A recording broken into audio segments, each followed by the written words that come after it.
ભૂષણમ નાકૃતિ નામ. જે મધુર આકૃતિ વાળો હોય ને એનો તો જે પહેરાવો ને એમાં શોભે. બાકી જેના ચોકાણું ઠેકાણું ગમે એટલું એની પર નાખવામાં આવે ને દુનિયાભરની બધું તો એ બિચારો જેવો છે એવો ને એવો દેખાય. એટલા માટે આ પણ સમજવાનું કે કોઈના ભોગે આપણે સુખો ભોગવવા નહીં. અને ત્યાર પછી હવે આવું બન્યું કે એ નારદજી એની પાસે પહોંચી ગયા. નારદ વગર તો બધા શાસ્ત્રો નકામા હો ભાઈ, મજા જ મારી જાય.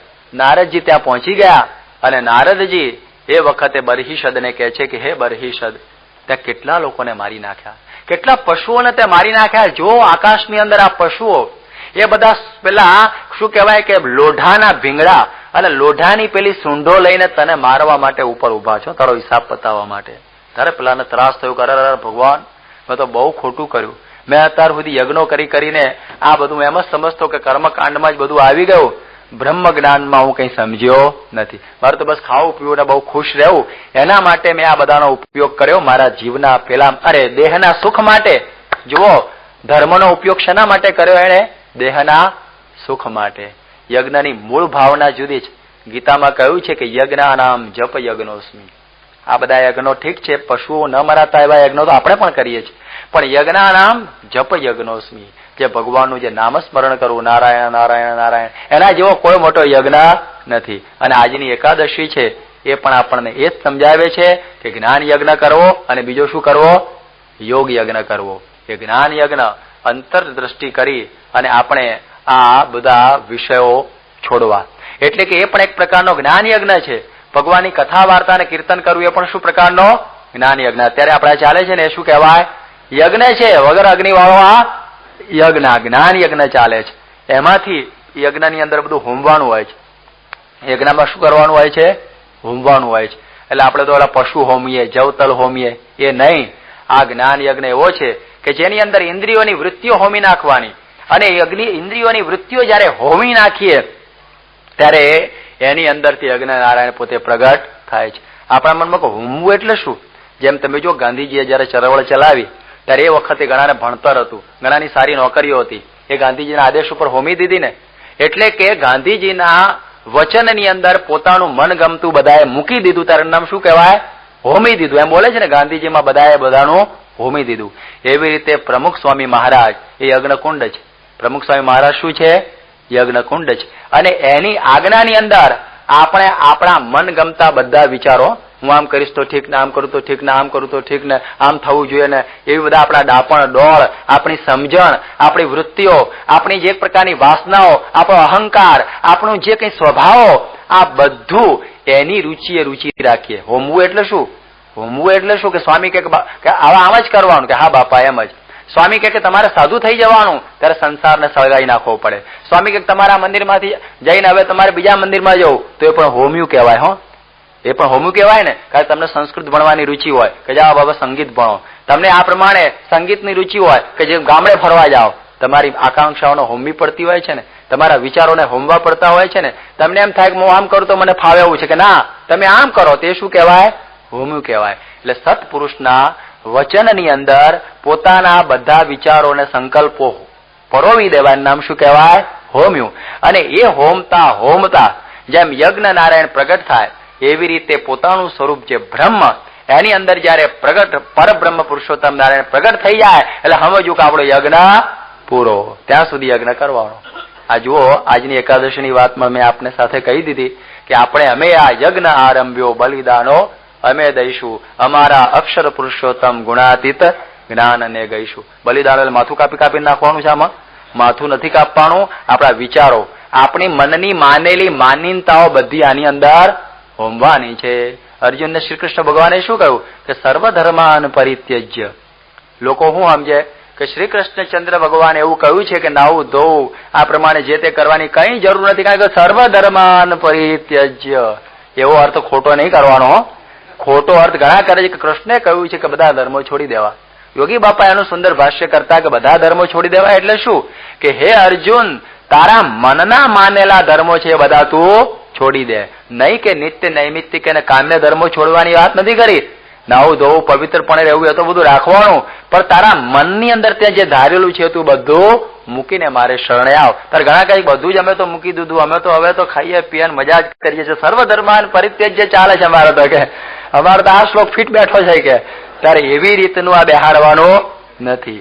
ત્યારે એ વાત કે આપણા મનની વાસનાઓ જયારે આ પ્રમુખ સ્વામીમાં ઉમી દઈએ તો પ્રમુખ સ્વામીને 99% કામ આપણું અડધું થઈ જાય ભ્રમરૂપ થવામાં, કે ના બાપા આમ જ થવું જોઈએ, આમ જ હોવું જોઈએ. તો સમજવું કે પ્રમુખ સ્વામીને સમજ્યા નથી, યજ્ઞમાં આપણો અધિકાર નથી. એટલે હવે પેલા નારદજી એને કહે છે કે ત્યાં યજ્ઞો કર્યા ને ભાઈ, બધા બહુ આવા કર્યા, તને મારવા માટે જો પેલા ઉપર અવાજ કરી રહ્યા છે પશુઓ, કે ભો ભો પ્રજાપતે રાજન પશુન પશ્ય ત્વયા ધ્વરે. ઉપર જો આ બધા પશુઓ તને મારવા તૈયાર થયા છે. પેલો કે બાપા મરી ગયો તો, કે કઈ ઉપાય ખરો? ઉપાય તને બતાવો. આ ઉપાય તું મનમાં ધાર કે તે જ્યાં અત્યાર સુધી જે ધર્મ કર્યો એ બધો ધર્મ દેહના માટે કર્યો, પણ હવે આત્માની વાત તને સમજાવું છું. એના માટે એક આખ્યાન છે, આપણે એક તો વગાડીશું એવું લાગે છે, કારણ કે થાળ હમણાં જ ગયા છે. એટલે એ આખ્યાન એવું બન્યું કે એને કહ્યું કે એક સમયને વિશે પૂર્વકાળની અંદર પુરંજન નામનો એક રાજા હતો. એક પુરંજન નામનો રાજા, આ રૂપક છે, બહુ મજા આવશે તમને સમજવામાં, કે પુરંજન નામનો એક રાજા હતો. અને પુરંજન રાજા એક દિવસે ફરતો ફરતો નીકળ્યો અને એને જોયું કે એક બહુ મોટું નગર છે, એની આગળ 3 ખાઈઓ છે, પછી એને જોયું 5 મોટા બગીચાઓ પણ સુંદર બગીચાઓ છે. અને ત્યાં જોયું તો આગળ નીકળ્યો ત્યાં તો એક પુરંજની નામની એક સ્ત્રી, બહુ સુંદર કન્યા હતી, અને એ ચાલતી હતી. એની આગળ 5 ફેણ વાળો સાપ ચાલતો. બરોબર યાદ રાખજો ને તો બધું ભૂલી જવાશે. 5 ફેણ વાળો એક સાપ ચાલતો. એની પાસે 10 સેવકો હતા, અને એ 10 સેવકની પછી એને કહ્યું કે 100 સેવિકાઓ હતી. 10 સેવકની પછી 100 સેવિકાઓ. અને એ રૂમઝૂમ કરતી ચાલતી હતી એના બગીચામાં. અને પુરંજન આ દક્ષિણ દિશાની અંદર હિમાલયની તટવર્તી આ પ્રદેશમાં પહોંચી ગયો. અને એને જોયું કોહો હો સુંદર મજાની નગરી, ભોગવતી નગરી આ. અને એની અંદર એને પેલા ખાઈઓ જોઈ, બગીચાઓ જોયા, કિલ્લા જોયા, એ તો બધું ઠીક છે, પણ પેલી પુરંજનીને જોઈને ત્યારે ઘાયલ થઈ ગયો કે ઓહો હો શું રૂપ તો ભગવાને બધું અહીં જ આપી દીધું છે. અને એ પુરંજનીને પૂછે છે કે તું કોણ છું, તારું નામ શું, તારા માતાનું નામ શું, તારા પિતાનું નામ શું, આ બધા કોણ છે? પેલી પુરંજની કહે છે મને એ કઈ ખબર નથી, હું ઊભી છું એટલી જ મને ખબર છે. ઘણી જેમ તેમ ઉત્પન્ન થઈ ગયેલી પ્રજાનો હોય ને, ખબર જ ન હોય મારા મા બાપ કોણ છે, કે હું છું એટલું બહુ છે, હું હાજર છું એ જ બરોબર છે, એવું બનતું હોય છે, ખબર જ ના હોય બિચારાઓને. એટલે એ કહે છે કે મારા માતા પિતાની માથાઉટ રવા દો, પણ હું આજે હાજર છું, મારા હાથમાં વરમાળા છે અને મારે કોઈ યોગ્ય પતિ જોઈએ છે. પેલા તરત માથું આમ કર્યું કે હું તૈયાર જ છું, કે હું આ તૈયાર છું. ત્યારે એ વખતે પુરંજની કહે છે કે ઓહો મારા પણ ભાગ્ય કે તમે સામે ચાલીને આવ્યા, લ્યો હું તમને હવે પરણું. અને પુરંજની સાથે એનું લગ્ન થઈ ગયું. જુઓ પુરંજની સાથે મિસ્ટર પુરંજન પરણી ગયા. અને એ બન્યું એવું એ પછી તો પુરંજની એવી અદભુત હતી કે એને રંગ રાગની અંદર પેલાને ભૂલાડી દીધું. એ ખુશ થઈ ગયો. પુરંજનનો પૂર્વેનો એક મિત્ર હતો, ફ્રેન્ડ, જેનું નામ અવિજ્ઞાત. એ કંઈક છૂટો પડી ગયેલો, એટલે હવે એને તો કંઈક ભલે જ્યારે મળે ત્યારે ખરું, પણ અત્યારે તો મને પુરંજની તો મળી. એટલે એના આનંદમાં રાત્રિ દિવસ ગુલતાન થવા માંડ્યો. હવે આ જે નગરી હતી ને, જે તો ઘર જમાઈ જેવો જ કહેવાય ને, કારણ કે પુરંજનીમાં આવ્યો રહેવા, એની પેલી બાઈની નગરીમાં. આ નગરી એવી હતી કે એના 9 દરવાજા. કેટલા? 9 દરવાજા. એમાં જે 2 દરવાજા નીચેની બાજુએ અને 7 દરવાજા ઉપર બાજુએ. એની અંદર ઘણા ઘણા સેવકો હતા, પણ એમાં 2 સેવક એવા હતા, એક પેશસ્કૃત અને નિર્વાસિત. એ 2 આંધળા હતા. તે પુરંજન છે ને દેખતા માણસનું કયું ના કરે, પણ પેલા 2 આંધળા કહે ને એમ કરે. આવો પુરંજન. અને પછી તો પેલી રાત્રિ દિવસ પેલી સ્ત્રીએ આને લટ્ટુ બનાવી દીધો, બિચારો ભૂલી જ ગયો બધું. ખુશ થવા માંડ્યો.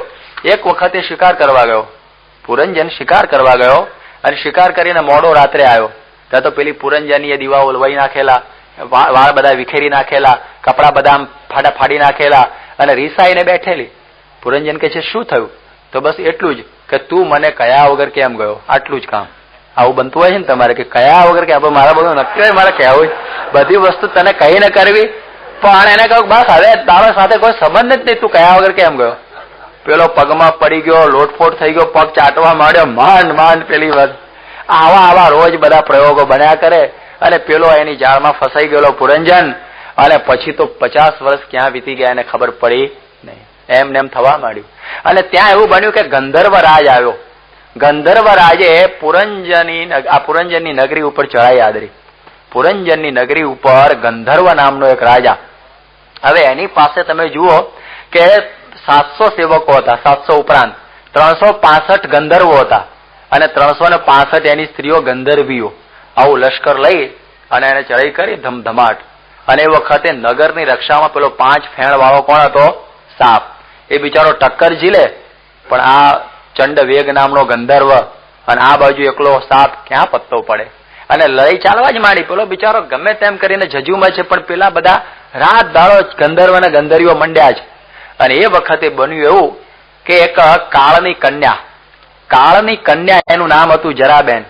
હવે જરા છે ફરતી ફરતી આવી, એ પણ કોઈ યોગ્ય પતિને શોધવા માટે, પણ હતી હાવ ગરડા જેવી. કોણ એને પરણે? પ્રશ્ન છે, ગરડીને કોણ પરણે? અને રસ્તામાં નારદજી મળી ગયા. નારદજીને કહ્યું, નારદજી તમે મારી સાથે લગ્ન કરો. નારદજી કે હું તો બ્રહ્મચારી રહ્યો છે, જયારે પરણવું હોય તો તને પણ બીજી ના હોતું કે તને પણ, એટલે કે મારે તને પરણવું નથી. ત્યારે પેલી કે છે તમારે મને પરણવું જ પડશે. પછી પેલા બહુ ના પાડી. પછી તો પેલી કહ્યું જા તને શાપ આપું છું, તું 5 મિનિટ કોઈ જગ્યાએ વધારે બેસી શકીશ. પેલો કે ભલે બધું ચાલશે, પણ મારે તને તો પરણવું નથી. પછી તો બન્યું એવું કે હવે નારદજીએ કહ્યું છું એક કર, હું તને એક પતિ તારા માટે મેં શોધ્યો છે, એ તને એક પતિ હું તને બતાવી આપું, કે ગમે તેમ નથી એ મને બતાવી આપો, પણ મારે આ ગમે તેમ કરીને પરણવું તો છે. કે આ એક ભય નામનો યવન રાજ. શું નામ છે? ભય, ટેરર. એ ભય છે ને એને તું પરણી લે. એટલે પેલી ગઈ કે તું મને ભય કહેજો, મારે હમણાં પરણવાનું બહુ છે નહીં, મારી એક તો છે ને બાઈની ગીર્દીની જરૂર નથી, પણ આપણે એમ કરીએ કે એક બીજો છે ને એક પ્રજવાર નામનો મારો એક બીજો પણ ભાઈ છે, અને તું આ બંને છે ને એક મેં તારા માટે પતિ શોધ્યો છે પુરંજન નામનો. શું? પુરંજન. એને તને પરણાવી દઉં. એટલે કે ભલે હાલ ને પુરંજન પાસે. પછી આ જરા નામની કન્યા પુરંજન પાસે આવી. હવે જરા નામની કન્યા પુરંજન પાસે આવેલી છે. પુરંજનની અડધી જિંદગી તો જતી રહેલી ને પેલા રંગરાગમાં, એટલે પેલી એની પુરંજની પણ સ્નેહ શૂન્ય થઈ ગયેલી. કારણ કે અમુક ઉંમરે પછી અમુક ભાવનાઓ ઓછી થતી હોય છે, અને એ વખતે લોકોને છોકરાએ બહુ થયેલા, અને છોકરાએ આખો પાંચાલ દેશ ભરી દીધેલો, અને એ વખતે પેલી માન ના માન તેરા મહેમાન કરીને ચોંટી જ પડી પેલાને પુરંજનને કે હું તો તને પરણવાની. પેલો કે હવે શું થાય, પરણી બેઠો. અને એમ કરતા કરતા કરતા કરતા એની અંત અવસ્થા આવી. પુરંજનની અંત અવસ્થા આવી ત્યારે એ વખતે એને પેલી સ્ત્રી યાદ આવી. કઈ? પહેલાની પેલી પુરંજની જીવતી હતી, પણ એને યાદ આવી કરે રે હવે મારી સ્ત્રી નું શું થશે. એ પ્રકારના વિચારમાંનો દેહ પડી ગયો. પુરંજનનો દેહ પડી ગયો, અને એ પુરંજન મરી ગયો, અને પછી બીજા જન્મની અંદર એ સ્ત્રી બન્યો. શા માટે સ્ત્રી બન્યો? કારણ કે એને સ્ત્રીની અંદર વાસના રહી ગયેલી. એ આપણે ભરતના આખ્યાનમાં કાલે વિશેષ કહીશું. પણ સ્ત્રીમાં વાસના હતી, એટલે બીજા જન્મે શું બન્યો? સ્ત્રી. અને વિદર્ભ રાજની કુંવરી બન્યો, જેનું નામ પડ્યું વૈદર્ભી. અને પછી મોટી થઈએ, પછી એને પરણાવી પડે ને, એટલે એ વખતે પાંડ્ય નરેશ મલય ધ્વજ સાથે આ વૈદર્ભીનું લગ્ન કરવામાં આવ્યું. અને પછી એને છોકરા થયા. અને પછી વાનપ્રસ્થ વખતે આ મલય ધ્વજ રાજા જંગલમાં ચાલ્યો ગયો, આપણે પોતે ભેગી ગઈ. ભજન ભક્તિ કરતા કરતા પેલા મલય ધ્વજનો દેહ પડી ગયો, અને પછી આને સતી થવાનું હોય ને જમાના પ્રમાણે, એટલે સતી થવા માટે લાકડા ખડકી અને ઉપર બેસવા ગઈ પેલી વૈદર્ભી. એ સમયમાં પેલો અવિજ્ઞાત નામનો એક બ્રાહ્મણ આવી ગયો. વાત હવે શરૂ થાય છે. અવિજ્ઞાત નામનો બ્રાહ્મણ હવે આવી ગયો અને કહે છે કે અલ્યા શું કરું છું તું? પેલો કે અલ્યા ક્યાં કે હું તો હવે અલી છું. એ કે તને ખબર છે કે તું પેલા પુરંજન નામે હતો? કે મને ખબર નથી. અરે તું પુરંજન હતો એ વખતે તું મારો ખાસ મિત્ર હતો, આપણે બંને ફાસ્ટ ફ્રેન્ડ, હંમેશા સાથે રહેનારા. અવિજ્ઞાત અને પુરંજન બંને સાથે રહેનારા. અને કે છે કે તું સાવ ભૂલી ગયો બધું? પેલો કે મને કઈ ખબર નથી, તમે આ શું બોલો છો? કે જો યાદ રાખ કે પૂર્વે આપણે બંને મિત્રો. હવે આ રૂપકને હું ખોલું છું. આ જે રૂપક છે હવે ખુલતું જશે, એટલે આપણે એનો વિશેષ ખ્યાલ આવશે. એ કે છે કે તું આ શું કરી બેઠો છું? તારો આ દેહ સ્ત્રી અથવા પુરુષ એવું કશું છે નહીં. આપણે બંને હંસ હતા, આપણે બંને હંસ હતા, અને એક જ વૃક્ષ ઉપર આપણે બેસતા. કે કરે છે દ્વા સપર્ણા સયુજા સખાયો સમાન વૃક્ષમ પરિસસ્વજેતે તયોર અન્યત એકમ પીપલમ સ્વાદવત્તિ અનશ્ન અન્યો અભિચાકશીતિ. આ ઉપનિષદની વાત હું જરા તમને ઢીલી કરી આપું, નહીં તો કે આ બધું ક્યાં ગડબડ આવી. કે શું કે છે કે દ્વા સપર્ણવ સયુજવ સખાયાઓ, કે છે કે દ્વા સુપર્ણવ, કે બે પક્ષીઓ, દ્વા સુપર્ણવ જેની પર્ણ બહુ સારી છે, દ્વા સુપર્ણવ સયુજવ સખાયો, એક વૃક્ષ એક જ ડાળી ઉપર બે પક્ષી બેઠેલા છે. હવે એ ડાળી છે દેહ, દેહરૂપી ડાળીની અંદર એક પક્ષીનું નામ છે આત્મા અને બીજા પક્ષીનું નામ શું છે? પરમાત્મા. જો સમજજો, એક ડાળી ઉપર બે પંખી, એકનું નામ આત્મા અને બીજાનું નામ પરમાત્મા. હવે કે છે કે બંને સરખા લાગે, ચૈતન્યથી તો બંને સરખા જ, અને સમાન વૃક્ષમ પરિસસ્વજેત, એક જ વૃક્ષ પર બેઠા છે. અને કે છે તયોર અન્યત પીપલમ સ્વાદવત્તિ, એક છે એ પીપળ જે છે ને ઉપર પીપળ હતી ને ખાખા કરે છે, બીજું ખાતું નથી અને ખાધા વગર એની સામું જોયા કરે છે. એટલે દેહની અંદર આવેલો એક જીવ છે એ કર્મના ફળને ભોગવે છે. પરમાત્મા પણ એ જીવની અંદર ને દેહની અંદર રહ્યા છે, પણ એ પોતે ભોગ ભોગવતા નથી. સાક્ષી રૂપે, શું કે સાક્ષી ચેતા કેવલો નિર્ગુણસ છે, એ પોતે સાક્ષી રૂપે પેલાને જોઈ રહ્યા છે અને એ વખતે પેલો ભૂલી જાય છે કોણ મને જુએ છે. એટલે પેલા પરમાત્મા અવિજ્ઞાત એને કહે છે કે હે પુરંજન, તું ભૂલી ગયો, તારું નામ ભૂલી ગયો, તારો બધી જ વ્યવસ્થા તું ભૂલી ગયો. આપણે બંને તમે જુઓ કોણ છીએ, આપણે બંને એક માનસ હંસો છીએ. અને એ વખતે જો યાદ કર કે તું સ્ત્રી પણ નથી, તું પુરુષ પણ નથી, તું અત્યારે વૈદર્ભી પણ નથી અને પહેલા પુરંજન પણ હતો નહીં, પણ તારી કેવી દશા થઈ છે તું જો. આ રૂપક બહુ એટલા માટે સમજવાનું કે ભગવાન સ્વામિનારાયણ જયારે વન વિચરણ આદરેલું, ભગવાન સ્વામિનારાયણે જયારે વન વિચરણ આદરેલું ત્યારે 7 વર્ષના વન વિચરણમાં આખા ભાગવતમાંથી 2 જ આખ્યાનો એમણે મોઢે રાખેલા. બીજા બધા નહોતા રાખ્યા એમ નહીં, પણ 2 મોઢે રાખેલા, એટલે 2 ઉપર બહુ ધ્યાન આપેલું. એક આ પુરંજનનું આખ્યાન અને બીજું આપણે કાલે કર્યું છે ભરતજીનું આખ્યાન. આ 2 આખ્યાનો ઉપર સુરત બાંધીને વન વિચરણ કરતા.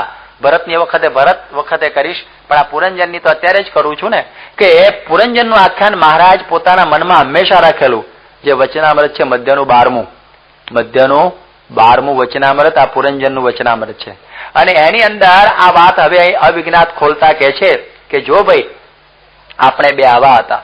હવે તું જયારે પુરંજન રૂપે એટલે આત્મા જયારે પોતે ફરતો ફરતો આ દેહરૂપી નગરીમાં આવ્યો. શેમાં આવ્યો?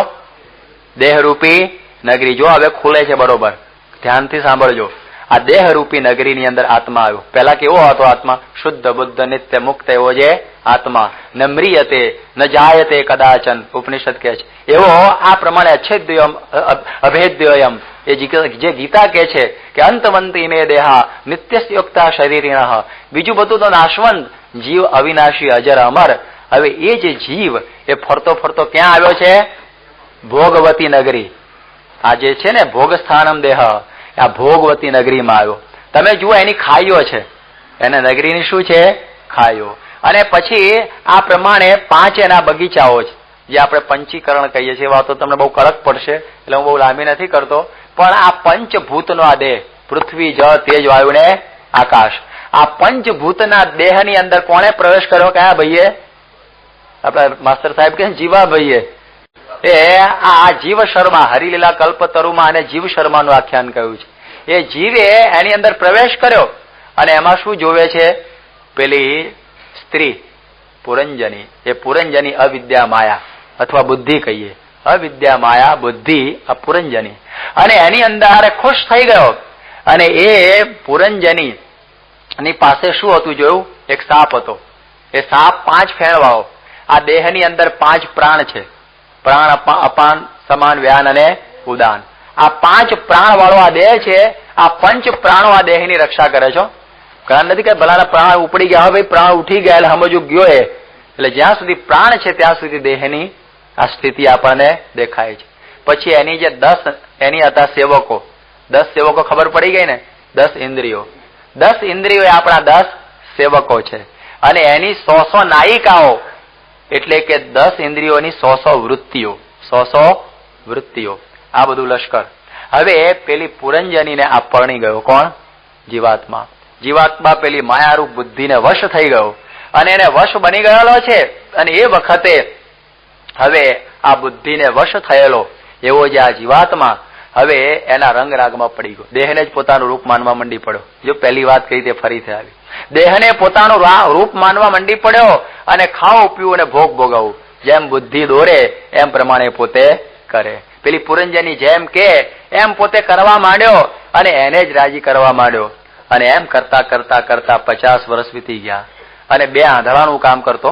પેલા 2 આંધળા સેવકો એટલે હાથ અને પગ જેમ કે એમ કરે. હાથ લઈ જાય, હાથ જ્યાં મારવાનું તો મારે, પગ સિનેમામાં લઈ જાવ તો સિનેમામાં જાય, ડિસ્કોમાં લઈ જાવ તો ડિસ્કોમાં જાય. પણ પેલો વિચાર ના કરે કે મારી આગળ બીજું બધું શું આપેલું છે. એમ કરતા કરતા પોતે નાદાર બની ગયો. પોતે આવો જીવાત્મા આટલો બધો શક્તિશાળી, આટલો બધો પોતે દિવ્ય, આટલી બધી એની અંદર અપાર શક્તિ, એ પેલા પોતાના મિત્રને ભૂલી ગયો. પરમાત્માને ભૂલી જઈએ છે ને જયારે દેહમાં આવીએ ત્યારે પરમાત્માને આપણે વચન આપીને આવ્યા હોય કે તમે ભગવાન ભજીશું, તમને યાદ રાખીશું, પણ એને દીધેલ કોલ તમે ભૂલી ગયા. એ પરમાત્માને ભૂલી જઈ અને જીવ આ ભોગવતી નગરીમાં એ પોતે ચક્કરમાં પડી ગયો. અને એમ કરતા કરતા કરતા 50-60 વર્ષ થયા ત્યારે પછી પેલો ચંડવેગ ગંધર્વ ચડી આવ્યો, કાળ આવ્યો અને એની 365 ગંધર્વો અને 365 ગંધર્વીઓ. ખ્યાલ આવી ગયો? આ દિવસ અને રાત્રિ, એ 365 દિવસ અને રાત્રિ. અને પછી તો ઉપડવા માંડ્યા. અને જેમ શંકરાચાર્યજી કહે છે કે દિનયામિન્યૌ સાયં પ્રાત શિશિર વસંતો પુનરાયાત કાલઃ ક્રીડતિ ગચ્છતિ આયુ તદપિ ન મુંચતિ આશાવાયુ. કે આ પ્રમાણે રાત્રિ ને દિવસ એના દાડા કાપતા જ હોય છે, એની આવરદા કાપતા હોય છે, છતાં એમ થાય છે કે તદપિ ન મુંચતિ આશાવાયુ. હજી તો ઘણું બાકી છે, હજી તો બધું ઘણું જોવાનું છે. દીકરાને પણાવીને એનો દીકરો ઘેર આવે ત્યારે પછી મારે જવું છે. આવી પ્રકારની આશાઓની અંદર પડેલો બદ્ધ, આશાયા બદ્ધ તે લોક, એ બંધાઈ ગયેલો. હવે એને ક્યાંથી ખબર પડે કે મારું આ બધું વૃક્ષ કપાઈ રહેલું છે? પેલું એક મધનું ટીપું, સંસારની લાળચ. એ સંસાર લાળની અંદર આસક્ત બનેલો જે પેલો જીવ હવે પેલા ચંડ વેગની સવારીને જોઈ શકતો નથી કે એક ટીપું લઈ લો, એક ટીપું લઈ લો. અલ્યા તું ખલાસ થવાયો, પણ ના કે હજી લઈ લો. એ ટીપામાં પડેલો બધું ભૂલે છે. અને એ વખતે પેલી જરા નામની વૃદ્ધાવસ્થા કન્યા તમને ચોંટી પડ્યો. અમારે થોડી વાર છે પણ ગળાને ચોંટી પડેલી છે પરાણે હો કે મારે નહોતું સફેદ કરવું કે ના વાળી કે ચાલ સફેદ વાળ થઈ જાય.